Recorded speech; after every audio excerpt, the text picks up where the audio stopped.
Bien, mis hermanos, mis hermanas, Iglesia del Señor.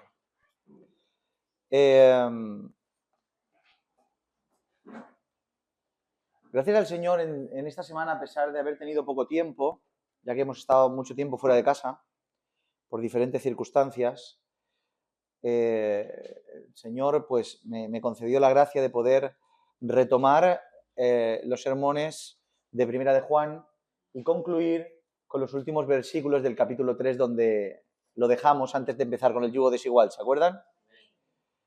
La cuestión es que justamente en casa y viniendo para aquí y pensando,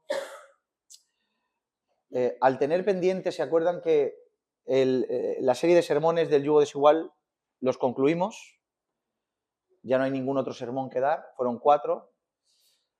Pero sí que es verdad que quedaron algunas cosas en el tintero por matizar con la congregación, que más que un quinto sermón vendría a ser una serie de supuestos y una serie de consejos a nivel pastor-iglesia, iglesia-pastor, acerca de todas estas cosas, muy sencillamente y sobre todo resaltando 2 detalles que creo que son importantes de enunciar en voz alta. Amén, que no pretenden presentar ningún tipo de cátedra, sino simplemente cómo deberíamos, creo yo, obrar en ciertas circunstancias y presentar algunos supuestos. Entonces, pensando en todo esto, ya que me pasó la otra vez creo que con con la serie de sermones de las bodas, me pasó que después de terminar los sermones me quedó algunas cosas por rematar y como pasó el tiempo, ya volver a retomarlo me resultaba difícil porque habíamos perdido de alguna manera el hilo y no lo teníamos fresco en la cabeza y como no quería que me pasara, al final he tomado la decisión, espero que sea la acertada, de utilizar este día, aunque sea el día que estamos acostumbrados a predicar de una forma normal, por así decir, rematar, dar estas puntadas al tema del yugo desigual y así ya para la semana que viene podemos seguir adelante dejando todo esto rematado como al menos en la medida que el Señor nos ha dado la capacidad de hacer. ¿Amén? Gloria al Señor. Por tanto, continuamos con el tema. Como decíamos, por 4 sermones hemos estado pasando por todo lo que entendemos por importante respecto al yugo desigual. Hemos demostrado que es un mandamiento explícito en las Escrituras, ¿verdad? Hemos demostrado que la infracción del mismo tiene unas consecuencias absolutamente terribles y muy difíciles de rectificar. Hemos demostrado por las Escrituras el error que muchos cometen con sus objeciones y excusas en cuanto a todo esto, poniendo supuestos inventados o pensamientos que no proceden de parte del Señor y aplicarlos a cómo tienen que actuar con sus hijos. Y hemos demostrado que se equivocan. Hemos demostrado por las Escrituras que nuestros hijos no pueden ser tratados como a niños de entre las naciones, sino que son santificados en los padres, por tanto forman parte de la familia del pueblo del pacto, aunque en su momento tengan que tomar su decisión personal de seguir a Cristo, y lo demostramos por las Escrituras, y entre algunas otras cosas más, hemos demostrado y lo hemos puesto en relieve la autoridad que tenemos como padres para con nuestros hijos en todo lo que concierne a sus decisiones y, cómo no, a la decisión de contraer matrimonio, comenzar un noviazgo, etcétera, etcétera. Espero que con toda esa información que de la Escritura hemos extraído, sin necesidad de aportar nada más, estemos todos convencidos, al menos de la importancia que tiene el mandamiento de unirse a un yugo desigual, o sea, la infracción y la prohibición de unirse a un yugo desigual. No obstante, como decía, han quedado algunas cosas en el tintero que no hemos compartido y la verdad es que me gustaría que no se pasara por alto y que se dijera en voz alta en medio de la congregación en esta serie de sermones. Dicho esto, entiendan que aunque intentaremos darle algún tipo de estructura a las cosas que mencionaremos hoy, al ser aspectos que han quedado de un lado y de otro, puede que parezcan discontinuos y mezclados, pero espero que todo el mundo entienda los 2 matices que queremos dar y que nadie se me pierda. ¿Amén? Lo que me gustaría hacer en esta tarde es presentarles algunos casos y situaciones relacionadas con la autoridad de los padres y con el yugo desigual para ir completando la información que ya hemos dado hasta el momento. No vamos a mencionar nada que en cierta medida ya hemos mencionado en los sermones anteriores. Pero para ir directamente al grano y no dar muchos rodeos y no tardar mucho. En primer lugar, ¿qué hacemos cuando nuestros hijos son mayores de edad con estas decisiones y esta autoridad que debemos ejercer de ellos? ¿Se acuerdan que esto ya lo estuvimos de alguna manera pasando por encima respecto a esto cuando hablamos de las objeciones? Mis hijos son mayores de edad, ¿cómo hago? ¿Recuerdan, no? Obviamente, cuando nuestros hijos se van haciendo mayores, las dificultades van aumentando a la par que van aumentando los años de nuestros hijos. Solo cuando pasas por todas las edades como padre, te das cuenta que el cambiar pañales, que ir al colegio, que ir al repaso, que las gripes, que las enfermedades, que los llantos, que los desvelos, que las cosas de niño, que todas esas cosas, que los parques, que no comen, que todas estas cosas no son para nada problemas reales, que no son para nada dificultades, que no son para nada, madre mía, no puedo seguir con mi vida, en absoluto. No son nada comparado a las dificultades reales que se presentan cuando nuestros hijos se van haciendo mayores. Lo otro te quita el sueño, te quita el tiempo, pero no son problemas reales, son en realidad quehaceres que como padres tenéis la responsabilidad y hemos tenido la responsabilidad que ejercer y cumplir. Pero no son problemas, no son dificultades, no son retos. Eso viene conforme los niños se van haciendo mayores. Con la edad es inevitable que acudan en el seno familiar problemas de adultos que tienen o de adolescentes que tienen una sensibilidad y cuidados especiales que requieren de nosotros toda nuestra energía, toda nuestra fuerza, toda nuestra atención y además, añadiendo a esto, toda nuestra espiritualidad y escritura y conocimiento de la Biblia para poder incidir, para poder tratar esos problemas que vienen cuando nuestros hijos se van haciendo mayores. Cuando nuestros hijos crecen, aunque como ya hemos mencionado en sermones anteriores, hayamos hecho todas las cosas bien, durante todo el periodo y las diferentes etapas de su vida, nos podemos encontrar con que ellos, a pesar de haber sido instruidos en el Señor y haber tenido ejemplos de padres bíblicos, nos podemos encontrar que ellos han tomado la decisión de caminar por su cuenta, alejados de la voluntad de Dios. Puede pasar. Puedes encontrarte con hijos rebeldes o hijos simplemente que, aunque te respeten, no quieren caminar por los caminos del Señor porque no lo creen o no lo entienden o no les apetece. Pero aunque esto pueda pasar, el Señor nos libre de todas estas cosas, nuestra responsabilidad no termina cuando esto pasa. O sea, nuestra responsabilidad no termina cuando nuestros hijos quieren tomar un camino diferente al nuestro. Nuestra responsabilidad y nuestra autoridad no cesa porque nuestros hijos quieran ir a la suya, sino que todo sigue siendo igual, aunque a lo que se refiere a responsabilidad de autoridad, aunque nuestros hijos hayan tomado esa decisión. Sigues siendo responsable. Dios te seguirá pidiendo cuentas a ti, Padre, y te seguirá exigiendo que ejerzas autoridad y responsabilidad con tu hijo que no quiere seguir con los caminos del Señor. Por tanto, ¿cuál es la forma correcta de actuar en estas situaciones? Imagínense esa situación en todas las áreas, en todos los niveles de dificultad que un niño puede ejercer rebeldía en cuanto a Dios y en cuanto a sus padres. Imagínense en su cabeza todos estos niveles. ¿Qué podemos hacer en esta situación? En primer lugar, establecer principios para con nuestros hijos y recordarles de continuo los principios que ya han sido enseñados o supuestamente han tenido que ser enseñados desde el principio, unos principios que, mientras que estén en este hogar, no pueden traspasar. Unas normas que no pueden cruzar, unas líneas rojas bien delineadas, que no sean difusas ni ambiguas. No podemos quizá controlar lo que hacen fuera de casa. No podemos obligarles a acudir a la congregación al menos de una forma regular y obligante. Son mayores de edad, recuerden el contexto, ¿no? Tampoco podemos forzarles a que sean partícipes de una fe que aún no han profesado. No obstante, como padre y con toda la autoridad que las Escrituras nos concede, sí que podemos forzarle a ciertas cosas y prohibirles otras tantas. Cosas como que dentro de casa no se consentirá ninguna práctica, ningún hábito o conducta que vaya en contra de los principios cristianos que le hemos enseñado y que sus padres practican. No puede unos padres vivir unos principios cristianos, una casa que confiesa y profesa al Señor, que se abren las escrituras, que se ora, que se guarda santidad, y un niño en una isla en su habitación que pueda hacer absolutamente lo que quiera. O un adolescente. Como por ejemplo consentir palabras malsonantes e inapropiadas. Formas de hablar que no han aprendido en su casa, sino fuera. Hábitos ilícitos como bebidas alcohólicas, consumo de drogas, consumir contenido inapropiado por las redes sociales o cosas semejantes. No podemos consentir que en nuestra casa, que en el templo del Señor, en la casa, en el santuario de la familia, hayan habitaciones que van en contra de la santidad de Dios.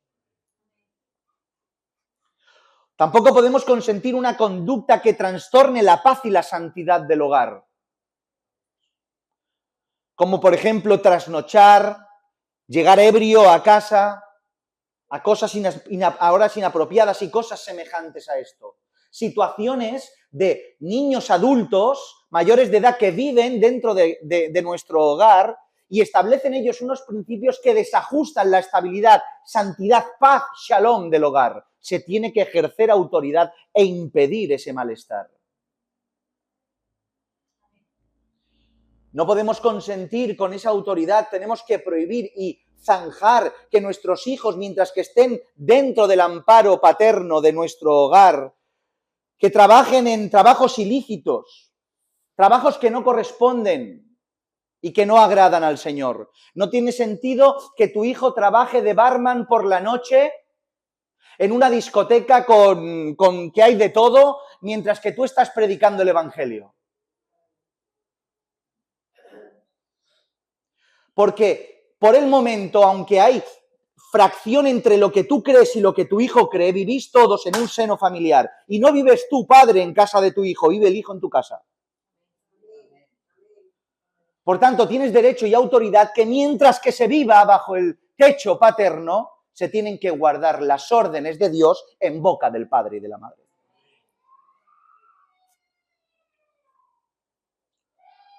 Cuando este tipo de conducta está en nuestros hijos, aunque sean mayores de edad, no podemos excusarnos detrás de que son mayores de edad, ya que están bajo el amparo de nuestro techo, como decíamos. Una cosa diferente es que ya siendo mayores de edad, salgan del amparo de nuestro techo. ¿Estamos aquí?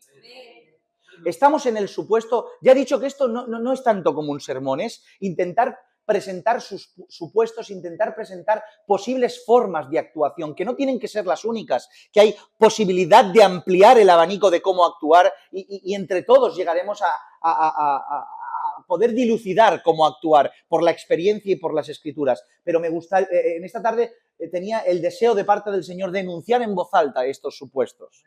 Hay una gran diferencia entre que tu hijo sea mayor de edad y salga de tu casa a sea mayor de edad y esté en tu casa.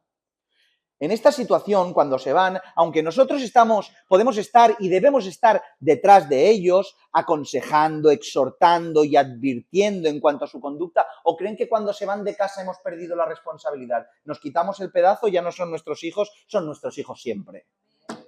Siempre. Olvídense, siempre. Absolutamente. Pase lo que pase en cualquier circunstancia, tu hijo es tu hijo. Y tienes que intentar, en la medida de que se pueda y en la medida que no infrinjas los mandamientos del Señor, extenderle tu mano de cuidado, de exhortación, de evangelio, de todo. ¿Están de acuerdo conmigo? Amén. Como decíamos, aunque en esta situación que nosotros tenemos que seguir estando detrás de ellos y advirtiendo en cuanto a su conducta. Y no podemos hacer nada más, solo eso. No podemos prohibirles, están fuera de nuestro techo. Prueba de ello la vemos con el padre del hijo pródigo. Es una prueba bíblica. El hijo pródigo, mientras que estaba en casa del padre, era como el hijo mayor. Fieles en el trabajo, en el servicio, ni un cordero he sacrificado con mis amigos, decía el hijo mayor. Estaba ahí. Y el hijo sabía que para vivir una vida como él quería tenía que salir de la casa del padre, porque el padre no iba a consentir que en su casa se practicara el pecado. Le pide la parte, se marcha y todo lo gasta y peca fuera del amparo de la casa del padre. El padre hacía lo que podía, no sabemos si sabía dónde estaba su hijo, probablemente sí, todo padre se preocupa dónde está su hijo en todo momento, pero el padre, ¿qué sabemos que hacía? Probablemente oraría de noche y de día, y sabemos la alegría que le produjo al padre cuando el hijo volvió a casa. Y no lo castigó, hizo fiesta, porque su hijo había regresado. Porque un padre es padre siempre, pero cuando los niños se van o nuestros hijos ya mayores se van del hogar, la responsabilidad cambia, no se quita, cambia, porque no está bajo la cobertura del hogar. ¿Me siguen lo que quiero decir? No obstante, si pretende vivir de esa manera, estando dentro del amparo de nuestro techo, las cosas cambian por completo, ya que nosotros no podemos consentirlo como padres y como cabezas de nuestro hogar. Nosotros como cabezas de nuestro hogar somos los representantes de Dios en la tierra, de Dios en el hogar. Lo dice la Escritura. Cristo es la cabeza de la iglesia y nosotros la cabeza de la mujer, de nuestro hogar. Entonces, somos lo que nosotros hacemos y transmitimos, consentimos y permitimos y orientamos, tiene que ser un reflejo de la cabeza que es Dios, de la cabeza que es Cristo. Y no podemos ser cabezas que no ejerzan como tal y consientan dentro del propio seno familiar conductas inapropiadas que aborrecen a Dios, que van en contra de sus principios. ¿Qué hacer entonces si nos encontramos en esta situación? En primer lugar, cómo no cansarnos de seguir hablando con nuestros hijos. No se trata de estar todo el rato riñendo, se trata de hablar con nuestros hijos, de conversar con nuestros hijos, de abrirles las escrituras a nuestros hijos. ¿Cómo es posible que seamos capaces de predicarles y aconsejar y tener paciencia con un extraño y tratar a nuestros hijos a base de chillidos? Tenemos que hablar con nuestros hijos, intentar convencerles, explicarles, ¿entienden? Hablar con nuestros hijos, explicar con paciencia, con amor y describirle con detalle y detenimiento todo lo que están haciendo respecto a su mal comportamiento. ¿Tiene tu hijo un mal comportamiento? No te canses de sentarte con él y explicarle el mal comportamiento que tiene. ¿Tiene tu hijo pensamientos o tú percibes que tiene la intención, aún inclusive siendo creyente, de unirse a un yugo desigual? Habla con tu hijo. Trata con él. Explícale el perjuicio no solo para su vida. Explícale por cada infracción que comete delante del Señor el perjuicio que es para su vida. El perjuicio también que es para la vida de sus padres. Y sobre todo, la mancha del testimonio para con Dios, ya que dentro de una casa que se confiesa a Cristo hay un hijo que hace lo que quiere. Muéstrale su responsabilidad para con el hogar, para con su propia vida y para con Dios como parte de la familia del pueblo del pacto. Dile que no es como los demás. No le digas que es inconverso como cualquier otra. Dile que tiene que arrepentirse. Obviamente que aún no ha conocido al Señor porque está en esa situación, pero no es como los demás. Ha tenido la gracia de nacer en un hogar cristiano. O si no nacer en un hogar cristiano, es que alguno de sus padres sea creyente. Habla con tu hijo. Intenta convencerlo para orar juntos. Coge a tu hijo y ora con él. Vamos a orar. Papá, que yo no quiero orar, que yo no creo en nada, o a mí no me apetece, me da la H. Vamos a orar, siéntalo. Ora con él. Ora con él, que cree en Dios. Creamos en Dios. Creamos que Dios puede hacer las cosas, ¿o no? Pero ¿qué hacemos si no funciona? Tenemos que ser, ya dicho, que tenemos que poner supuestos horribles. ¿Qué hacemos si no funciona? Pues si ya no funciona, y después de reiteradas ocasiones y de por un periodo de tiempo de explicar y hablar y tener paciencia y explicar e intentarlo por todas las buenas que puedas, se debe subir un peldaño más en cuanto al ejercicio de la autoridad. Si tu hijo no quiere escuchar después de reiteradas ocasiones, por medio de palabras calmadas también y llenas de amor, pero llenas de firmeza, dejarles bien claro que esta casa la gobierna el Señor y tú como cabeza de esta casa no vas a consentir, se ponga como se ponga, que viva como Él quiera dentro de este hogar. Y quizá ya no haya conversación porque tu hijo no quiere escuchar, pero tiene que haber autoridad. Si no lo gana el espíritu por medio de la palabra blanda o lo conmueve por medio de escuchar a un padre que le suplica que cambie, tendrás que ejercer una autoridad por medio de prohibiciones directas. Esto aquí no se hace. Tienes que restringirle. Tienes que utilizar el castigo. Tienes que utilizar la dádiva, el buen hacer. No podemos actuar como si nada pasara.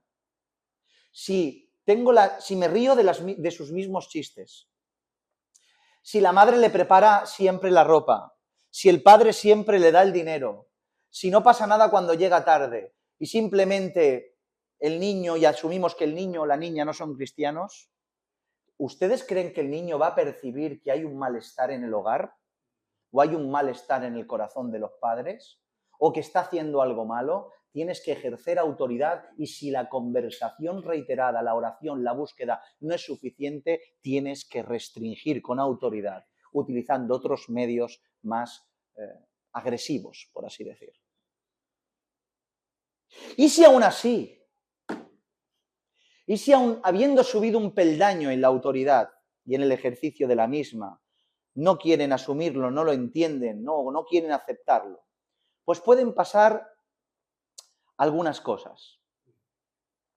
La primera y menos grave, esta es la menos grave de todas, que desde su propia voluntad decida irse de casa de una forma ordenada y en bien para vivir la vida que él desea. Eso puede pasar, que tu hijo sea un hijo coherente, responsable en cierto sentido, que entiende la situación de sus padres y entiende la suya propia, que no cree, que no quiere caminar por el camino de sus padres y dice, me voy de casa, voy a vivir en otro lugar y voy a hacer la mía. Y como es mayor de edad, en este sentido, se vaya de su casa, de la casa de la paterna, haga su vida en bien. No estoy hablando de algo mal, en bien, con orden, cuando se pueda, de una manera ordenada. Puede pasar eso. Mis hermanos, entre paréntesis, todo lo que estoy diciendo son...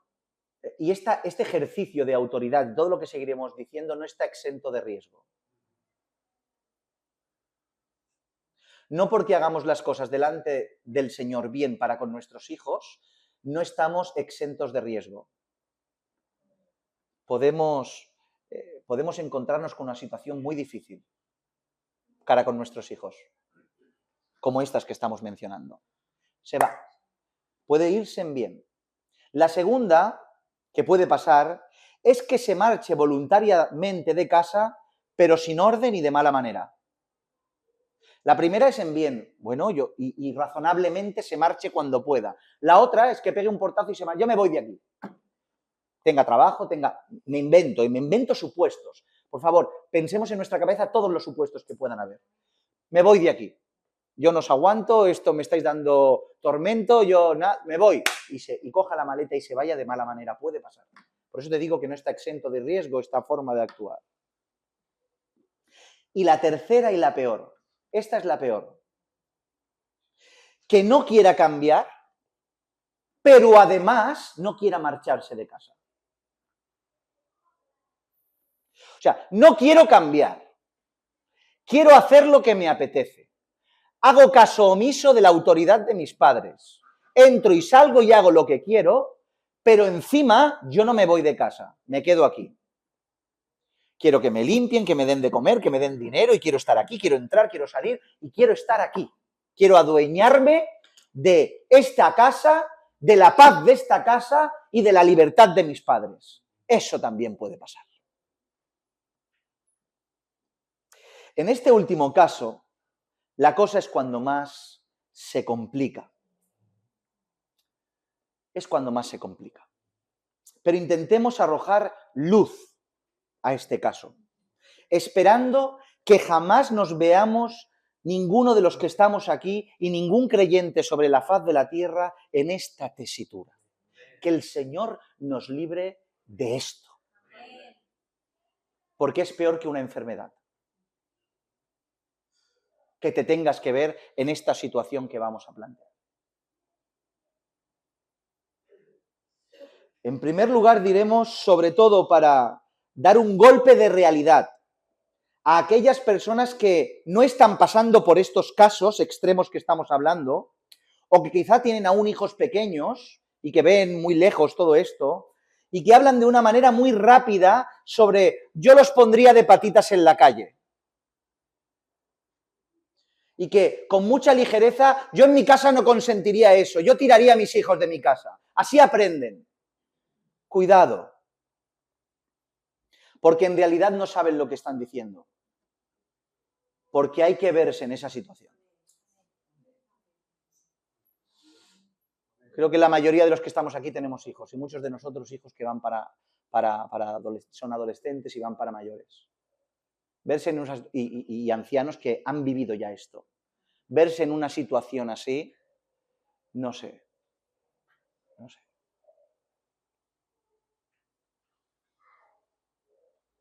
No lo sé.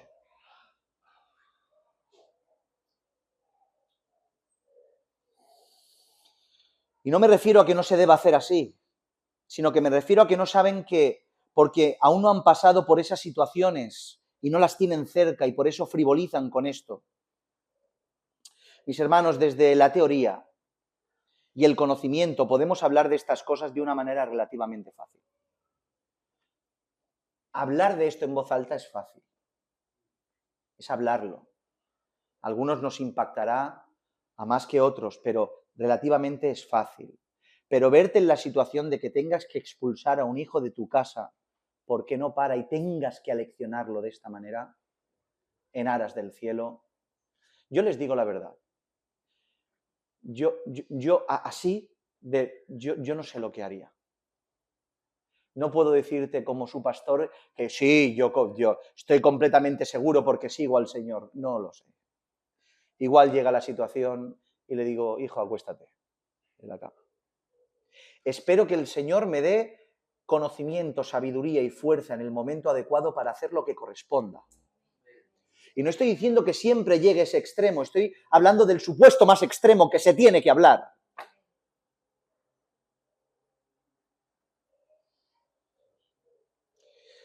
Es por eso que creo que se necesita estar en esta situación y ser asistido por el Espíritu Santo para tomar dichas decisiones. Por tanto, no frivolicemos con esto.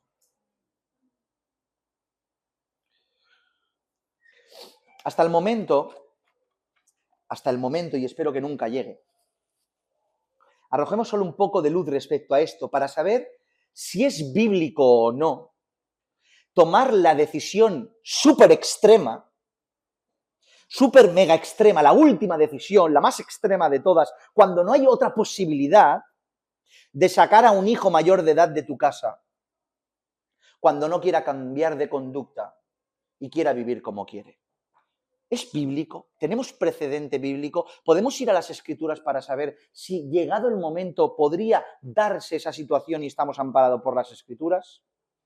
Hasta el momento hemos demostrado que en la casa de los cristianos se tiene que guardar santidad. Que Dios demanda, como cabezas del hogar, ejercer la autoridad para que esa santidad se establezca en el seno de los hogares.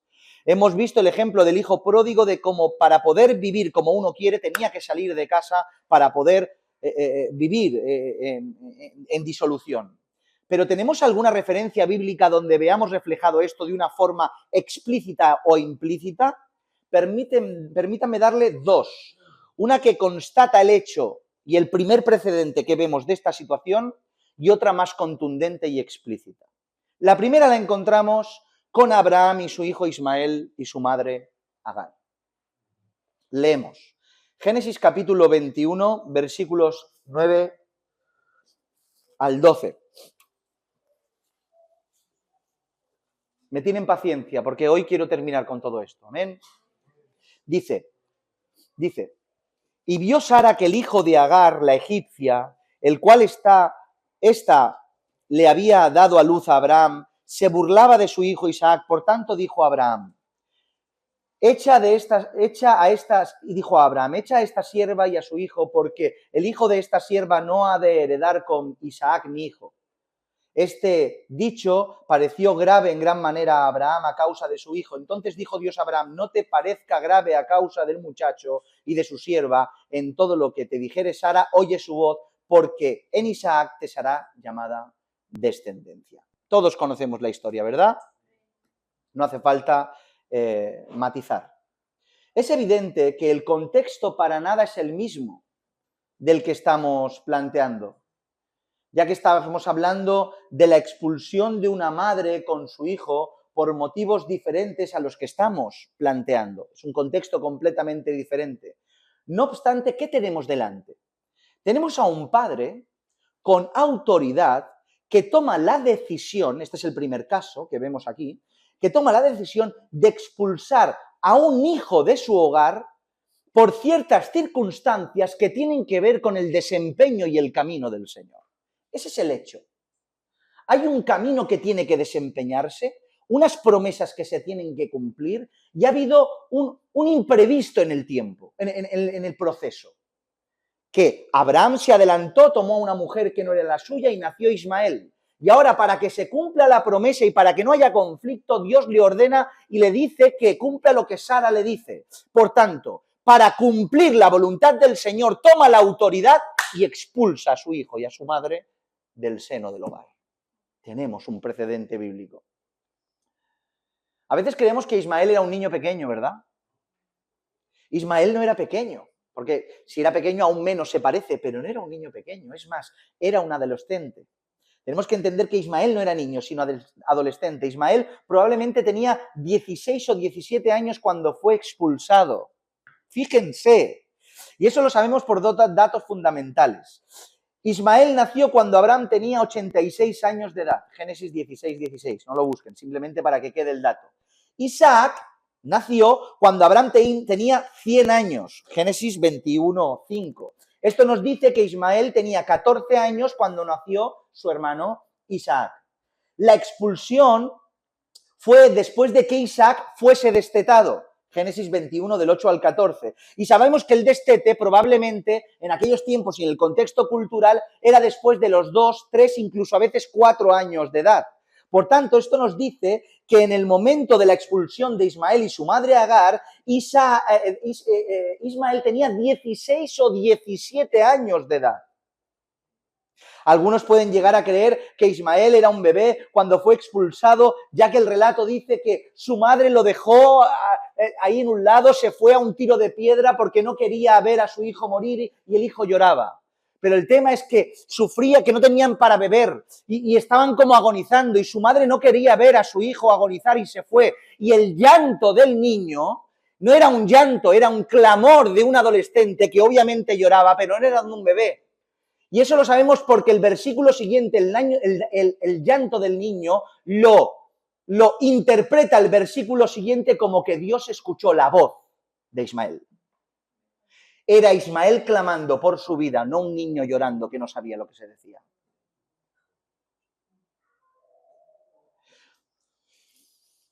Por tanto, lo que tenemos es a un padre creyente o a más no poder como lo fue el padre Abraham, que a pesar del amor que le tenía Isaac, su hijo, porque cuando recibió la noticia de Sara, se afligió en el corazón.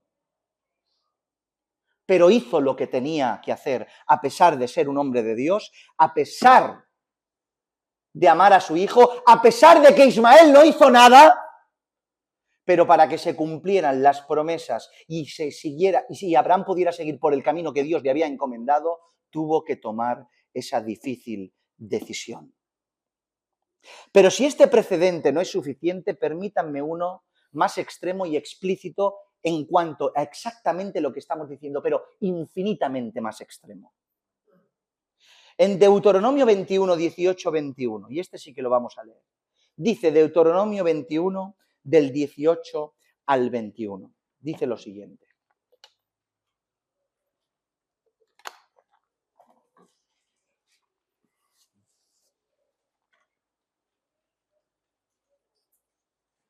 Dice, es igual, si no lo encuentran yo se lo leo. Dice, si alguno tuviere un hijo, escuchen por favor, abran su oído. Esto lo dice la Biblia. Si alguno tuviere un hijo contumaz y rebelde, que no obedeciere a la voz de su padre ni a la voz de su madre, y habiéndole castigado no les obedece, entonces lo tomarán su padre y su madre y lo sacarán ante los ancianos de la ciudad y a la puerta del lugar donde viva y dirán a los ancianos de la ciudad, este nuestro hijo es contumaz y rebelde, no obedece a nuestra voz, es glotón y borracho, entonces todos los hombres de la ciudad lo apedrearán y morirá. Así quitarás el mal de en medio de ti y de todo Israel, y todo Israel oirá y temerá. Amén. Amén. Esto es lo que dice la Biblia. ¿Qué les parece?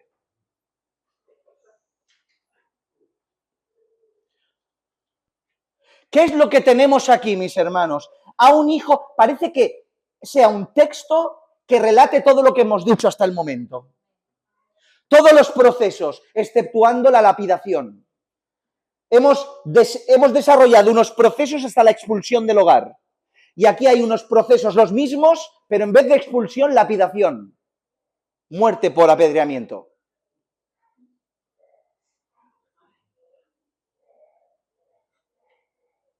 Tenemos aquí un hijo rebelde, glotón y borracho. O sea, un hijo dentro de la familia del pueblo del pacto que hace lo que le place en contra de los mandamientos de Dios y que sus padres guardan.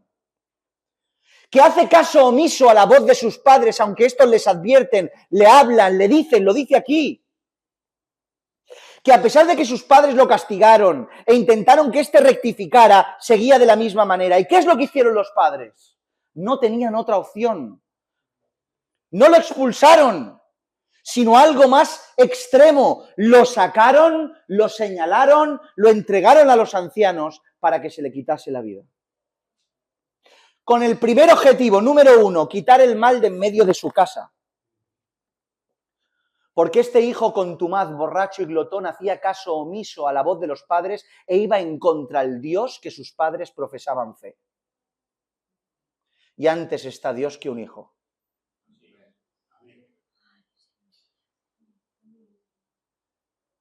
Y punto número 2, para que sepa todo Israel y que todo Israel tema.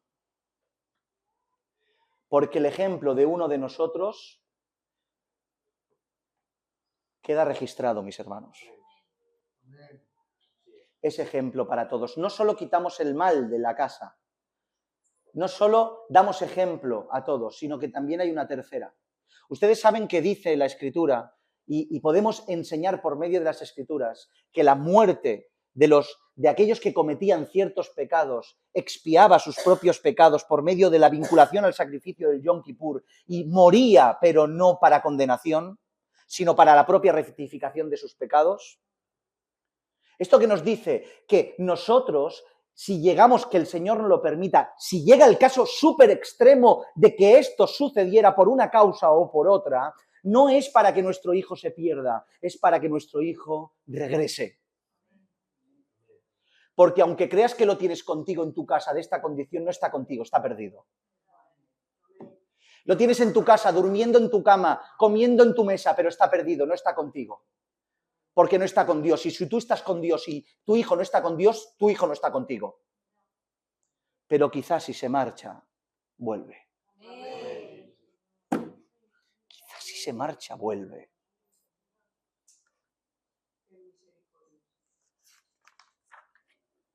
Por tanto, mis hermanos, tenemos precedente bíblico. Y muchos más extremos de lo que estamos planteando, que nos sirven de fundamento para, si es el caso, tomar esa extrema decisión.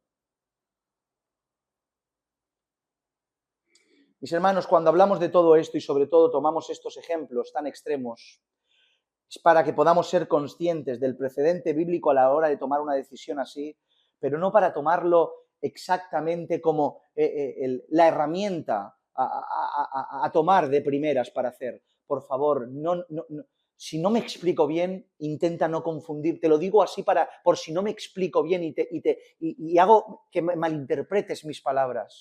Hay un trabajo enorme que hacer antes de llegar a esos extremos y espero que el Señor nunca permita que lleguemos nadie a esos extremos. Pero he aquí, tenemos que enunciar la posibilidad y presentar el precedente bíblico porque somos la Iglesia de Cristo, ¿no?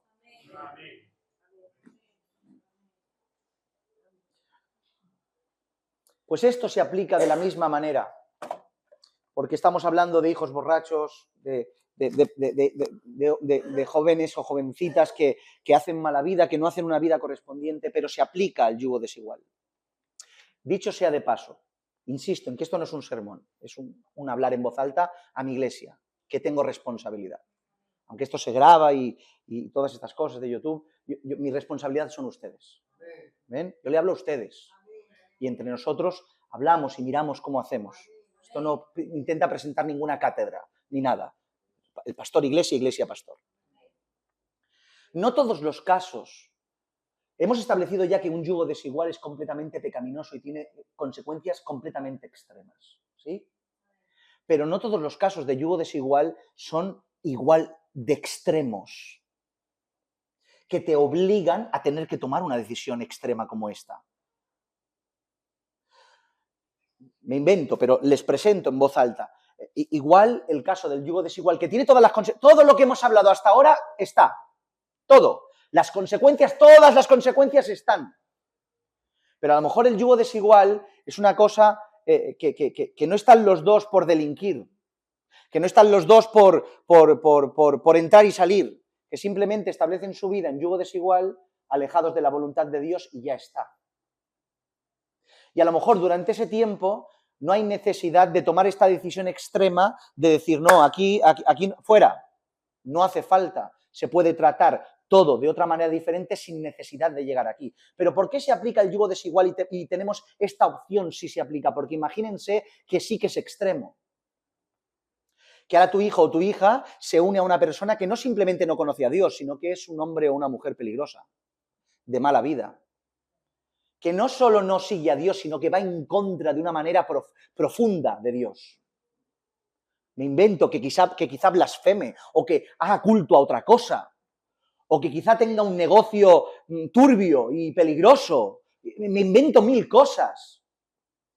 Si llega a esa situación tan extrema, a lo mejor ni siquiera tienes tiempo de que hagan vida y se marchen desde el momento en que deciden unirse. A lo mejor tienes que tomar esa decisión si al final decide unirse a una persona de tal calaña. Para que todos estos beneficios que hemos mencionado hasta el momento se apliquen. Para quitar el mal de tu casa, para dar ejemplo del Evangelio y para su propio bien. Pero vuelvo a decir, estamos hablando de los extremos más extremos que puedan haber. Y tendríamos, por eso, perdonen que me extienda, pero es que me viene y tengo que matizar tanto, hay que matizar tanto. Es por eso que cuando hablamos de ciertos mandamientos, esto ya lo he enseñado a la Iglesia, hay ciertos mandamientos que se enuncian casi siempre de forma general. Se explica el mandamiento, la transgresión, la consecuencia y la forma general de aplicar el trato de Dios para con la Iglesia y del pastor para con la Iglesia y de los hermanos para con los hermanos. Se explica lo más básico y fundamental, pero hay infracciones de mandamiento y situaciones que son completamente diferentes la una de la otra y se tienen que administrar individualmente. O sea, no se puede aplicar la misma norma de la misma manera a todos los casos, aunque sea el mismo delito y el mismo pecado que se comete. ¿Me he explicado bien? O sea, alguien puede, yo qué sé, me invento, qué sé yo, algo fuerte, alguien puede cometer adulterio y contraer unas segundas nupcias. Y hay mucho que matizar en todo eso, aunque todo es pecado y todo tiene unas consecuencias que no se pueden quitar. Pero cada situación y cada caso es diferente. Porque a lo mejor no es un matrimonio que están en casa, en el hogar, y el marido o la mujer se marcha, a lo mejor están divorciados 25 años y no hay, y ninguno hace su vida, y a lo mejor mil cosas, me invento mil cosas. ¿Por qué digo esto? Porque todos los casos se tienen que administrar individualmente, en todo esto del yugo desigual igual. Y lo que hacemos es pedirle al Señor gracia para que con la base de las Escrituras aplicar a cada cual en el momento puntual lo que corresponde en cada momento. Aunque sea la misma infracción y el mismo delito. No sé si me he explicado bien. ¿Sí? Seguimos, ¿vale? Que de esto me lo tengo que quitar de encima, lo tengo que terminar hoy. Como decíamos, todo esto sirve para tener el conocimiento necesario para poder hacer, pero sobre todo se necesita la fortaleza espiritual para poder hacer lo que hemos aprendido.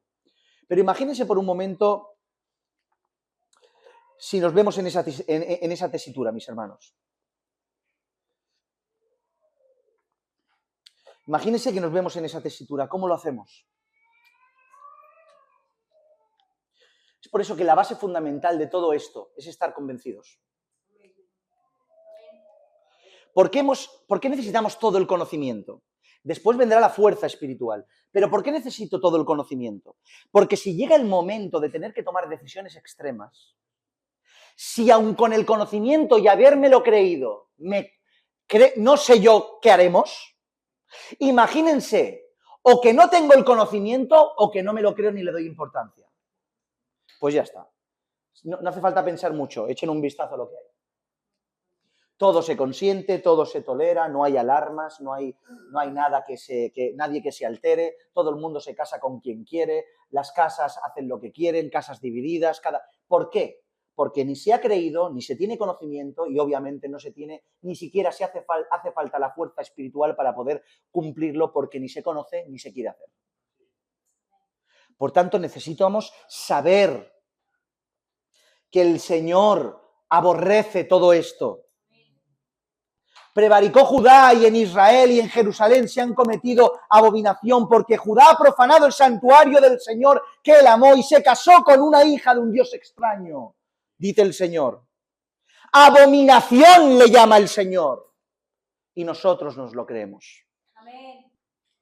¿Qué parte tiene el creyente con el incrédulo? Dice Pablo a la iglesia de los Corintios. Nosotros nos lo creemos. Nosotros creemos que el matrimonio es una institución de pacto. Y el matrimonio no pactan dos, pactan tres. El matrimonio del mundo pactan dos. Yo te digo cosas, tú me dices cosas, pactamos tú y yo. No, en el matrimonio de la Biblia pactan tres. El hombre, la mujer y Dios. Y es un matrimonio de pacto y nosotros lo sabemos y sabemos que un incrédulo no puede pactar con un creyente y un creyente no puede pactar con un incrédulo con Dios teniéndolo en medio. ¿Saben cómo pueden pactar? Quitando a Dios de la ecuación. Y esto nosotros lo sabemos. Por eso no lo podemos consentir.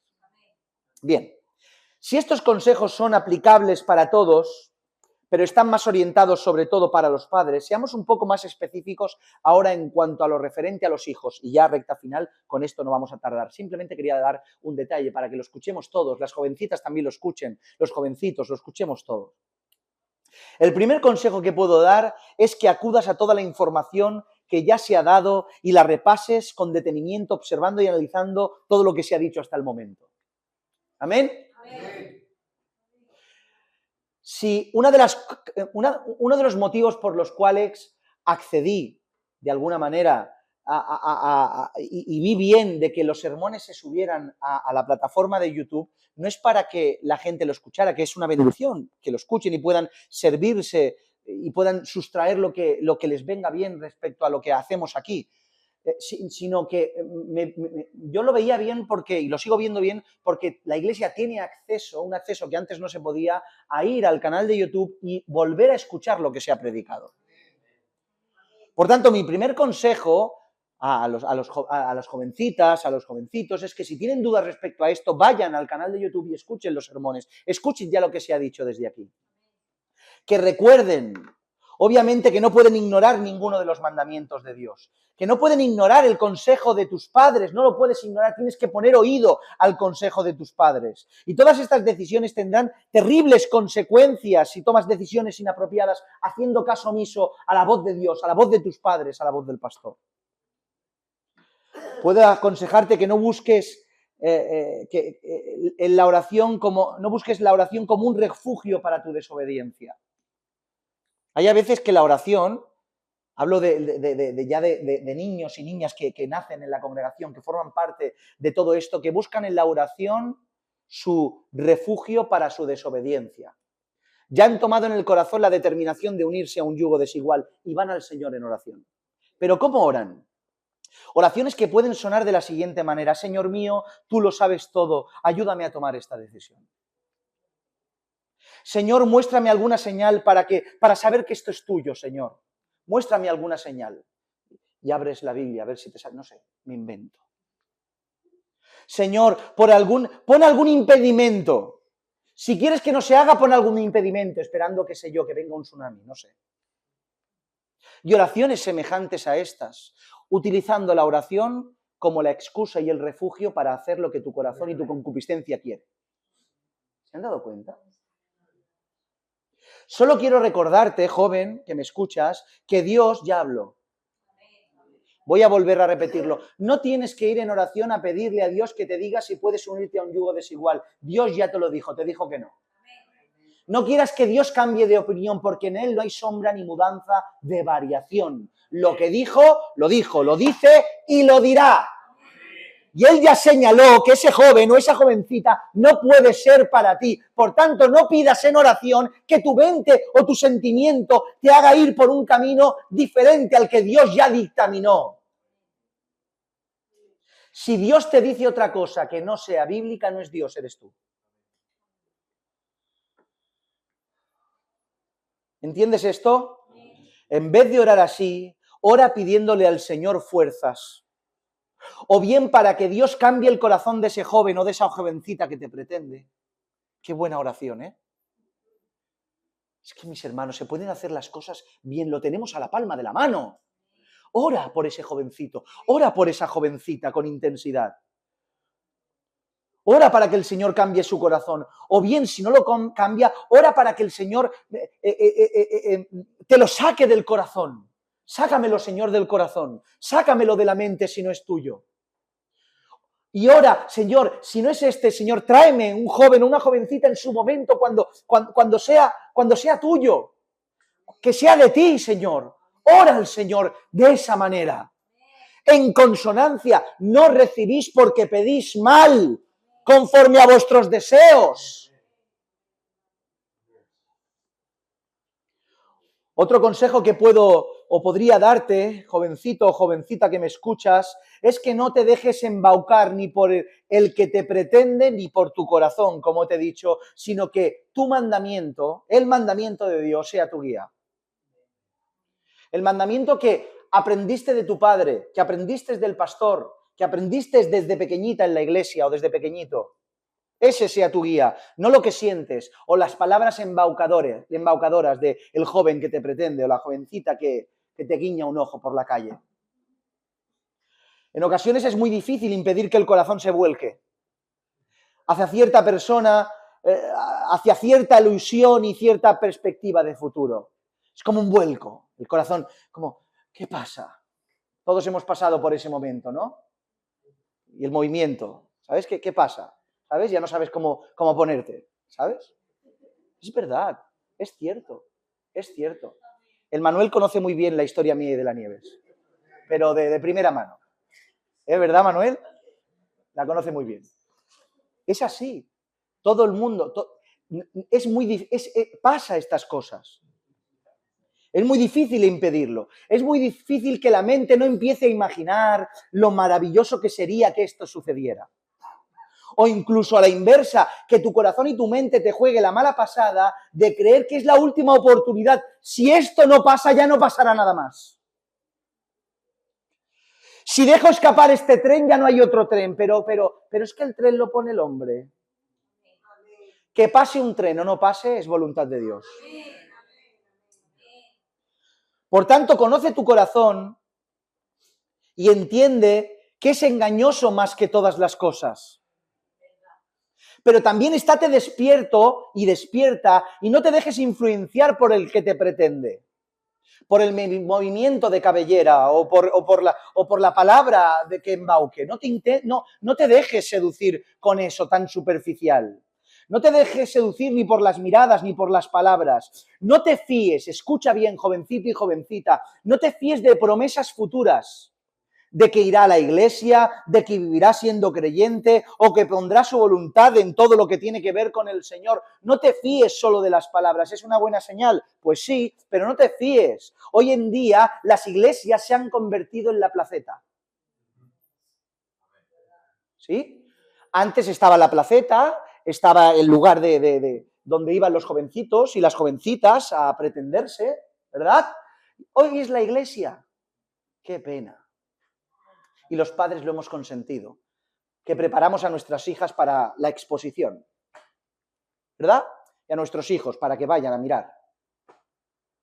Se ha convertido las iglesias en las placetas y la gente, es muy fácil encontrarte a un muchacho, a una muchacha que vaya al culto regularmente, incluso que cante en el coro, que vaya a la cena, que conozca a los pastores. Es fácil, porque ya no es fe, es cultura.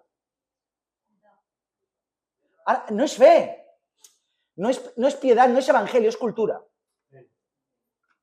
Vamos al culto por cultura. ¿Entienden esto? Por tanto, no te fíes de esas promesas. Ni siquiera de esa asistencia, como digo, a las iglesias. Por tanto, no te fíes de nada de eso. Es una decisión demasiado importante como para fiarte de una promesa que se la puede llevar el viento. Que estás hablando de tu futuro para siempre. Más bien fíate, ¿sabes de qué? De los hechos. Fíate de las evidencias, que son lo que verdaderamente demuestran que quiere vivir en pos de Dios y quiere verdaderamente conquistar tu corazón de la manera apropiada. Fíate de los hechos, de qué es lo que hace, de lo que deja, de a lo que se acerca, de con quién va, de lo que pretende. Fíate de eso. Y no en un cuarto de hora, sino en un tiempo prolongado. Fíate de los hechos. Por tanto, sobre todo, fíate del mandamiento y de la voz de Dios que te indica qué hacer y qué no hacer. No encontrarás su voz, vuelvo a reiterar, no encontrarás, me da igual lo que tarde, me da igual, no encontrarás su voz en Señor, háblame y una... No, encontrarás tú, ¿quieres escucharla? Jovencito, jovencita, ¿queréis escuchar la voz de Dios? Escucha la voz de Dios en la Escritura, escucha la voz de Dios en la iglesia y sobre todo escucha la voz de Dios en tus padres. Sobre todo, escucha, no hay nadie que te quiera más que tus padres. Quiero a todos mis niños con locura, pero no os quiero más que a vuestros padres, os quieren a vosotros. ¿Qué va? Vuestros padres os quieren más que a nadie y quieren vuestro bien. Y si vuestros padres son creyentes, procurarán vuestro bien. Siempre escucha la voz de Dios en tus padres. ¡Qué consejos más maravillosos! Dos últimas cuestiones importantes y algunos consejos más y terminamos. ¿Existe alguna posibilidad de una forma adecuada de actuar cuando alguien me pretende y es un yugo desigual que no sea una negativa absoluta? ¿Han entendido la pregunta? No. Vale. ¿Existe alguna... Cuando un creyente, un jovencito, una jovencita, que es creyente o viene a formar parte de la familia del pueblo del pacto, que conoce al Señor, viene un pretendiente o una pretendienta y no es creyente y vive alejada de Dios y de todo lo que tiene que ver con el Evangelio, la única posibilidad que tengo es decir no y olvidarme completamente y cerrar las puertas por completo, o quizá hay alguna posibilidad de que yo siendo creyente y me pretenda una persona que es yugo desigual, alguna posibilidad de que eso pudiera suceder. ¿Me han entendido ahora mejor? Pues tendríamos que decir que la respuesta es sí que existe. Sí que existe una alternativa a cerrar la puerta por completo. Es compleja. Es muy difícil que se dé. Es casi imposible que se dé. Es súper difícil que ocurra, pero sí que existe una posibilidad. En primer lugar, decirle al que te pretende lo que eres, hacia dónde vas y que Dios está por encima de todo. Dejarle claro del minuto uno que aquí no hay cuestiones que valgan. Es Dios antes que nadie.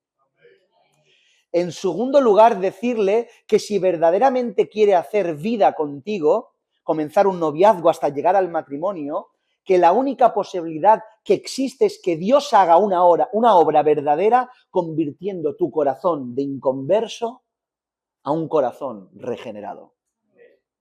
Que verdaderamente haya una obra de verdad. Para eso, obviamente, no solo se consigue viniendo por algunos días al culto, como hacían, vamos a bautizarles para que se puedan casar. No, sino con algo mucho más serio que esto, sino que verdaderamente tiene que haber una disposición en el joven o en la jovencita de querer acercarse al Señor de verdad. Tiene que haber una supervisión de los padres de la jovencita, del pastor y de la propia joven que observa al joven que la pretende, que obviamente hay un interés de acercarse a Dios y que Dios verdaderamente cambie su corazón, porque lo que pretende y la vida que quiere llevar es esa que te ha dicho. Ya no solo es una promesa, sino hechos que validan la promesa. Y no podemos esperar, no sabemos cuánto tiempo.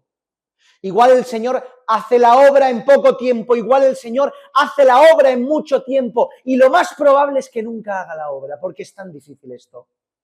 Porque si nosotros establecemos un tiempo de verdad y frutos verdaderos dignos de arrepentimiento, las personas se marchan.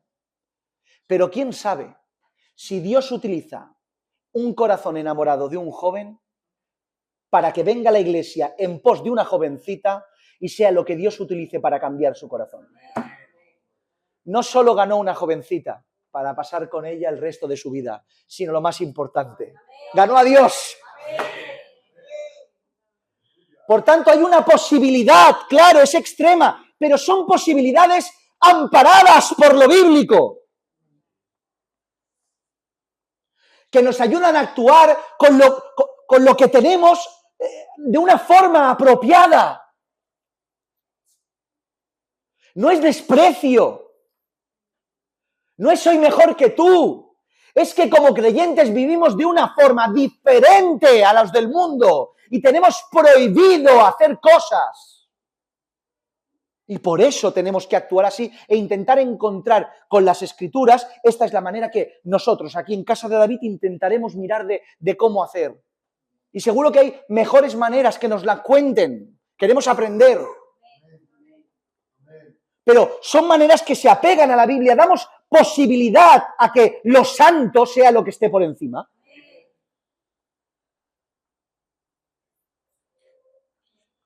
¿Entienden esto?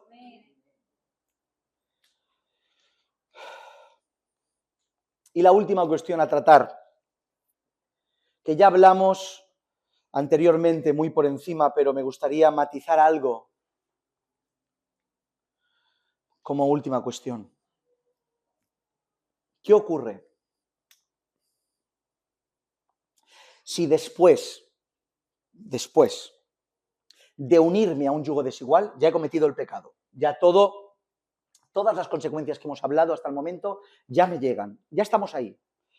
Ya me he unido a un yugo desigual, ya es mi marido o es mi mujer. ¿Qué ocurre si me arrepiento de mi decisión? Si me doy cuenta del error que he cometido y quiero rectificarlo, ¿puedo dejar a mi marido o puedo dejar a mi mujer porque soy yugo desigual? Es una pregunta lógica, ¿no? ¿Puedo dejar a mi marido o puedo dejar a mi mujer si es un yugo desigual? La respuesta es un rotundo no. No puedes dejarlo. De ahí a que decimos que las consecuencias perduran para casi siempre, porque es tu marido y es tu mujer, y no lo puedes abandonar.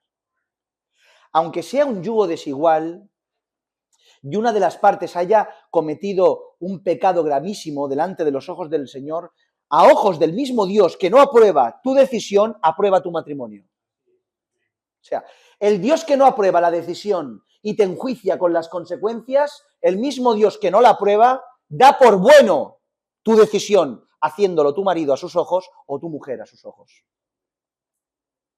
Y hay un montón de textos que nos indican no solo que es válido implícitamente, sino que explícitamente nos enseñan que no podemos abandonar al marido incrédulo ni a la mujer incrédula. Miren este texto, 1 Corintios capítulo 7, versículo 12 al 17 dice: y a los demás yo digo, no el Señor, si algún hermano tiene mujer que no sea creyente y ella consiente en vivir con él, no la abandone. Y si una mujer tiene marido que no sea creyente y él consiente en vivir con ella, no la abandone. Porque el marido incrédulo es santificado en la mujer y la mujer incrédula en el marido. Pues de otra manera, vuestros hijos serían inmundos, mientras que ahora son santos. Pero si el incrédulo se separa, sepárese.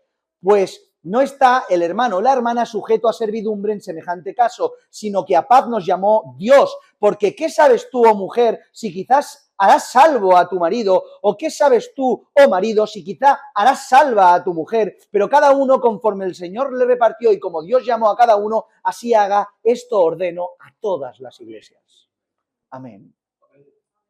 Podemos ver claramente aquí cómo cuando nos encontramos en un caso de un yugo desigual, bien sea el marido o la mujer que desobedeció, o bien sea que una vez casados el marido o la mujer conoció a Cristo, porque pueden ser los dos casos, ¿sí?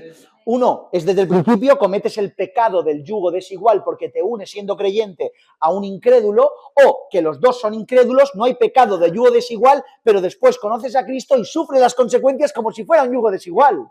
¿Me siguen, verdad? No podemos por parte del creyente, síganme y no se me pierdan, por parte del cristiano, el que ha conocido al Señor, tomar la decisión de abandonar al marido o a nuestra mujer porque éste es incrédulo y no camina por el camino de santidad que yo quiero caminar. No tengo licencia bíblica para dejarle, no tengo licencia bíblica para abandonarle, no tengo permiso del cielo para divorciarme, tengo que permanecer con él porque por medio de mi conducta lo santifico a él y a mis hijos.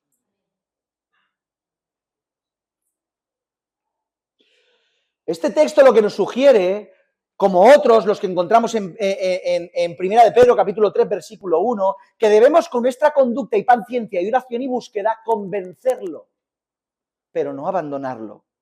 La única opción, en este caso, para el divorcio y la separación que se lleve a cabo es por causa no del creyente, sino del incrédulo. Si resulta que tu conducta, se cambia las tornas, si tu conducta piadosa, imagínate que te unes a un yugo desigual o que te casas y con el tiempo conoces al Señor y tu vida piadosa hace insufrible la vida de tu cónyuge. Ya no haces lo que haces, ya no piensas como piensas, ya no caminas como caminabas, ya no te dedicas a lo que te dedicas, eres cristiano y vas en contra de la corriente y resulta que la corriente es tu marido o tu mujer. Si eso ocurre, tú no puedes, como hemos demostrado, separarte, divorciarte. Pero si el incrédulo ya no lo soporta y decide no mantener el matrimonio y separarse y dar carta de divorcio, obviamente tú tienes que insistir a que no ocurra, tú tienes que intentar convencer que no pase, forzar todo lo que tú eres y todo lo que sabes y toda la oración y todo lo que puedas hacer para que no ocurra la separación y el divorcio. Pero si el incrédulo no consiente, no tienes otra opción que decir, pues no puedo hacer otra cosa. No depende de mí, depende del incrédulo. A paz nos llamó el Señor porque no estamos sujetos a servidumbre. Solo en ese caso, y no vamos a hablar del divorcio ni de las segundas nupcias, es un tema aparte que llevaría un montón de tiempo. Hablo del tema no puedes dejarlo. Solo le corresponde al incrédulo si quiere dejarte. Y aquí no se trata de hacer trampas. Uno no puede dar carne a comer al marido para que lo deje. Porque estamos hablando de que el incrédulo no puede soportarte no porque le das carne a comer. ¿Entienden la expresión, no? Carne a comer. Porque le das mala vida, porque pones trabas, no, sino porque tu santidad le molesta. La santidad es lo que hace que el incrédulo no te soporte y quiera separarse.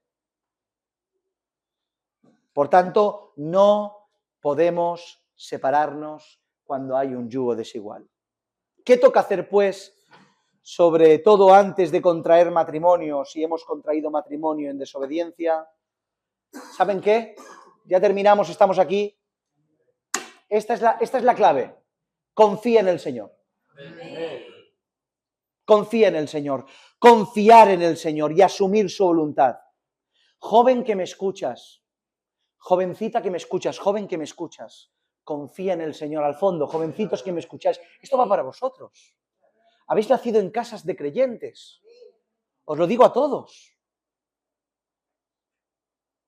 Habéis nacido con padres creyentes, incluso con abuelos creyentes. Esto os afecta. Confía en el Señor. Y escucha la voz de Dios, en la voz de su palabra, en la voz del pastor y sobre todo en la voz de tus padres. No quieras adelantarte a nada. El Señor será tu provisión. ¿Lo creéis? Si confías en el Señor, no sé lo que ocurrirá. Porque podría terminar, no sé, como las películas de Disney. Y todo perfecto. No te puedo decir, el Señor pondrá la princesa más hermosa y más santa y el príncipe azul más hermoso. No te lo puedo decir. Puede ser, sí, y lo deseamos, pero igual no. Igual no, igual tarde. Lo que sé seguro es algo, que si haces caso al Señor, el Señor estará contigo siempre. Y yo confío en el Señor. Y oro por mis jovencitos y mis jovencitas. Oro por todos vosotros. No solo por mis hijas, sino por todos vosotros. Para que el Señor haga en santidad y en bien. Y oro por vosotros, padres, para que el Señor os dé, al igual que a mí, a mi esposa, lucidez para tomar buenas decisiones en Él. Y que todo lo que aprendamos seamos para ponerlo por práctica. Y que no vivamos según el orden de nuestras concupiscencias. Para la gloria del Señor y para el beneficio de su pueblo. Oramos al Señor.